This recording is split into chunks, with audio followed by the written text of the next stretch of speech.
రోషిని వాళ్ళ అమ్మ హాల్లో కూర్చొని రోషిని ఫోటో చూస్తూ ఇలా అంటూ ఉంటుంది. రోషిని, నువ్వు చాలా తప్పు చేసావు రోషిని. నువ్వు చేసిన తప్పు ఇంత అంతా కాదు. నువ్వు పాపం మూట కట్టుకుంటున్నావు.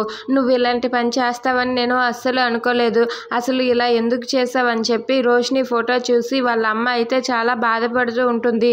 ఇక రోషినిని నేను ఎలా మార్చాలి ఏంటి అని చెప్పి తనైతే ఆలోచిస్తూ ఉంటుంది. ఇంతలో అక్కడికి స్వర వస్తుంది. స్వర వచ్చి ఇంట్లో ఎవరూ లేరేంటి, ఎవరున్నారో అని చెప్పి అలా ముందుకు వస్తూ ఉంటుంది. ఇక కిందకి వెళ్ళడానికి అయితే స్వర కిందకి దిగుతుంది. ఇక అక్కడే హాల్లోనైతే రోషిని వాళ్ళ అమ్మ రోషిని ఫోటో చూస్తూ చాలా బాధపడుతూ ఉంటుంది. ఇక స్వర అయితే అక్కడ ఉన్న ఆమెను చూసి తనైతే ఆమె దగ్గరికి వెళ్తుంది. ఎవరామె అని చెప్పి ఆవిడ దగ్గరికి అయితే వెళ్తూ ఉంటుంది.